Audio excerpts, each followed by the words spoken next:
le module partiel. Comme vous le savez, on a déjà entamé une leçon, on a déjà terminé une leçon, le coût réel et le coût établi. Maintenant, aujourd'hui, nous allons commencer ce qu'on appelle le coût partiel. Et comme je dis, le mot partiel, c'est une partie. C'est-à-dire le mot partiel, c'est une partie. Maintenant, le grand 1 est basé sur l'introduction. Et l'introduction, comme on le dit, la plupart des méthodes de coût partiel sont fondées sur le principe de variabilité des charges. C'est-à-dire, si vous prenez par exemple les charges, vous avez deux charges à savoir. Vous avez ce qu'on appelle charge variable, vous avez ce qu'on appelle charge fixe. Maintenant, au niveau de petit 1, vous allez voir l'explication, vous allez trouver l'explication sur charge variable. On dit au niveau des charges variables, on appelle ou encore les charges proportionnelles ou charges d'activité au niveau des opérations proportionnelles en fonction du niveau d'activité. Ça, c'est une définition donnée au niveau des charges variables. Mais autrement dit, on peut définir les charges variables comme des charges qui varient en fonction des niveaux d'activité. Maintenant, si vous prenez par exemple les charges fixes, le mot fixe, ça reste à sa place, ça ne varie pas. Quel que soit le niveau d'activité, les charges restent à sa place. Et ça, c'est au niveau de charge fixe. Maintenant, petit 3, c'est au niveau de charge mixte. Comme le mix, c'est ni variable, ni fixe, mais ça appartient à des charges. Et voici au niveau de charge mixte. Maintenant, grand 2, on va essayer d'étudier ce qu'on appelle le coût partiel.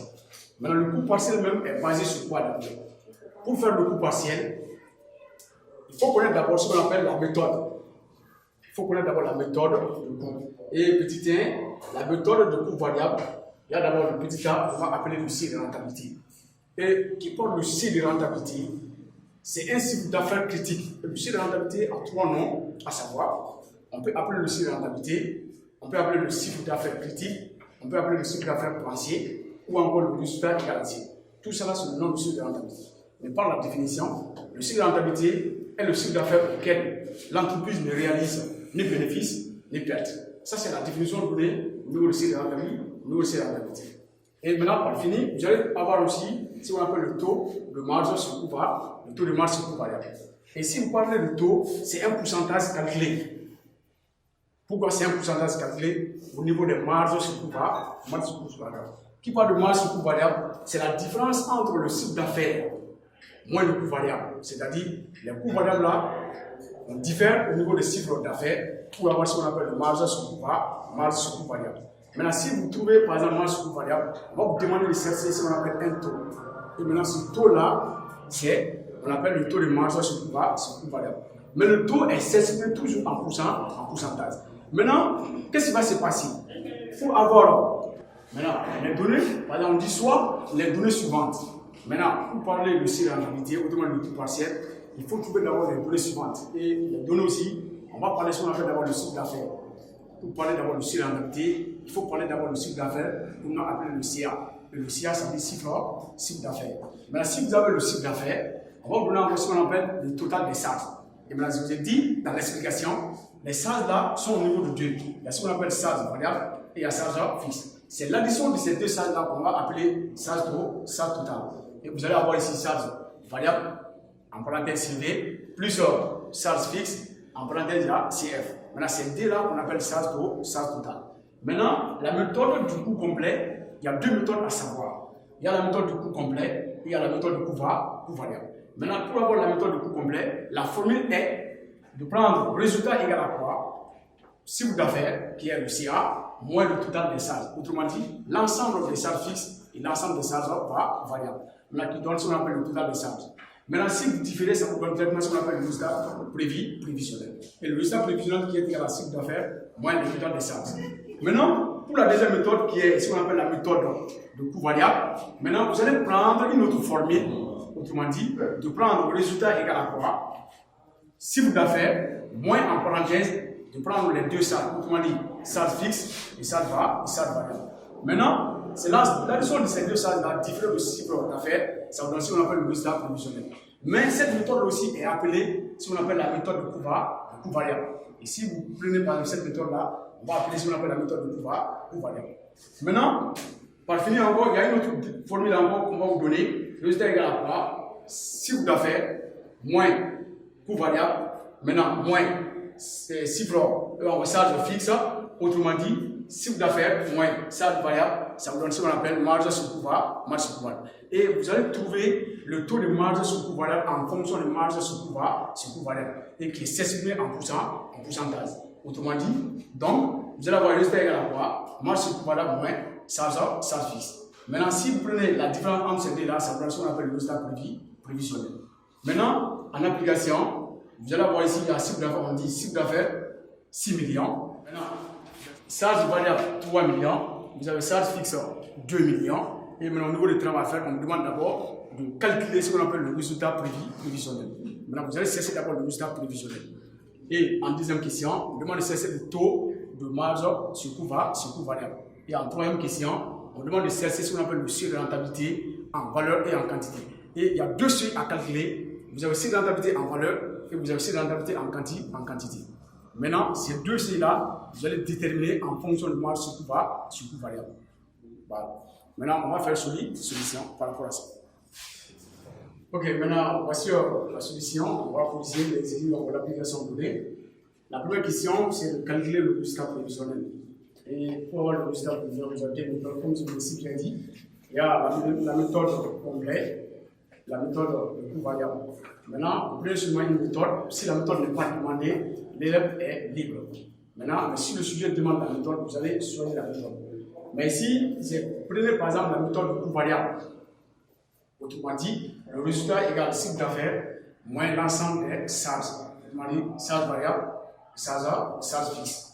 Maintenant, le résultat égale à quoi? Le chiffre d'affaires c'est 6 millions. Maintenant, moins les deux, autrement dit, 3 millions plus 2 millions, ça vous donne 5 millions. Et 6 millions moins 5 millions, ça vous donne le résultat prévisionnel. Et le résultat, ça vous donne 1 million. Maintenant, après avoir trouvé le résultat, la deuxième question, on demande de chercher le taux de marge sur coût variable. Maintenant, pour calculer le taux de marge sur coût variable, même si marge sur coût variable n'est pas demandé, vous allez déterminer d'abord marge sur coût variable. Sinon, on ne peut pas chercher d'abord le taux sans le marge sur coût variable. Même si la question n'est pas demandée, l'élève doit chercher d'abord marge sur coût variable. Et comment chercher marge sur coût variable? Vous prenez chiffre d'affaires moins charge variable. Et charge variable, c'est le CV. Maintenant, autrement dit, vous avez 6 millions. Moins 3 millions, ça vous donne 3 millions marge sur coût variable. Et à ce moment-là, vous allez déterminer le taux de marge sur coût variable. Maintenant, vous allez déterminer le taux de marge sur coût variable en fonction de marge sur coût variable. La formule est marge sur coût variable divisé par chiffre d'affaires. On vient de déterminer le marge sur coût variable qui fait 3 millions. Vous prenez 3 millions divisé par 6 millions, ça vous donne 0,5. Et 0,5, vous allez prendre ça en pourcentage. Vous prenez 0,5 multiplié par 100, ça vous donne 50%. Et maintenant, après, la troisième question, il y a deux seuils à déterminer là-bas. Il y a seuil de rentabilité en valeur et il y a seuil de rentabilité en quantité. Maintenant, pour avoir le seuil de rentabilité en valeur, la formule est de prendre le charge fixe divisé par taux de marge sur coût variable calculé. Maintenant, ça vous donne directement 2 millions divisé par 0,5. Et ce qui fait 4 millions de francs. Maintenant, en plus de ça, vous avez le seuil de rentabilité en quantité qui est déterminé aussi en fonction de seuil de rentabilité en valeur. Tant que vous n'avez pas déterminé le seuil de rentabilité en valeur, vous ne pouvez pas chercher le seuil de rentabilité en quantité. Parce que le seuil de rentabilité en quantité est déterminé en fonction du seuil de rentabilité en valeur. Maintenant, le seuil de rentabilité en valeur divisé par le prix unitaire de vente, 4 millions divisé par 2500 qui est le prix unitaire de vente donné dans l'exercice. Maintenant, on prend par exemple 4 millions divisé par 2500, ça donne 1600 unités. Maintenant, voici la solution de l'exercice. Ok, maintenant voici grand 3, basé sur les deux tableaux différentiels. Maintenant, l'examen ou encore en évaluation, quand on vous demande de présenter le tableau d'exploitation différentielle, on va vous demander d'abord de présenter soit c'est l'entreprise commerciale, soit c'est l'entreprise industrielle. Maintenant, pour connaître que c'est l'entreprise commerciale, il faut que le sujet parte d'abord de marchandises. Quand on parle sur les marchandises, en ce moment, nous sommes dans une entreprise commerciale. Maintenant, pour présenter le tableau, voici la présentation du tableau d'une entreprise commerciale. Le chiffre d'affaires est là, vous mettez au niveau du total. Et en comptabilité, maintenant, le pourcentage c'est à 100%. Et vous allez mettre ici le 100% est là. Maintenant, après, vous allez utiliser ce qu'on appelle achat de marchandises. Ça, c'est au niveau du total partiel. Maintenant, vous mentionnez encore variation sur les stocks. Variation, ça veut dire quoi? C'est la différence entre deux grandeurs. Maintenant, si vous êtes au niveau d'une entreprise commerciale, pour avoir la variation, vous prenez le stock initial moins le stock final. Et en ce moment, ça vous donne la variation. Mais si la variation vous donne le signe négatif, en ce moment-là, vous allez porter le signe négatif dans le tableau. Dans le cas où vous prenez la valeur comme ça. Maintenant, en plus de ça, vous allez avoir ce qu'on appelle les frais sur ASA. Notamment les frais variables sur ASA. Vous allez utiliser le nom de ce tableau-là. Et l'addition de ces données-là, ça va vous donner ce qu'on appelle le coût d'ASA. Le coût d'achat des marchandises parce que nous sommes dans une entreprise commerciale. Maintenant, après, vous allez utiliser ce qu'on appelle frais de distribution. Et qui parle de frais de distribution, frais de vente. On parle de frais de vente, c'est frais de distribution. Vous allez mentionner, c'est-à-dire vous allez faire plus à ce niveau-là pour avoir ce qu'on appelle le coût variable. Maintenant, arrivé ici seulement, vous allez mettre ici le coût variable avec le signe négatif. C'est-à-dire le même montant avec le signe négatif pour différencier, c'est-à-dire pour différer au niveau du chiffre d'affaires. Vous prenez le chiffre d'affaires moins le coût variable, ça vous donne ce qu'on appelle marge sur coût variable. Et marge sur coût variable aussi, vous allez différer encore le charge fixe au niveau de marge sur coût variable pour avoir ce qu'on appelle le résultat prévisionnel. Maintenant, voici la présentation du tableau d'une entreprise commerciale. Maintenant, ça c'est la présentation d'une entreprise commerciale. Maintenant, petit B, c'est au niveau de l'entreprise industrielle. Entreprise industrielle, on parle quoi? La production. La production, on parle au niveau de l'entreprise industrielle. Maintenant, voici la deuxième présentation. Vous allez commencer toujours avec le chiffre d'affaires. Et le chiffre d'affaires toujours au niveau du totaux. Et le pourcentage, c'est 100%.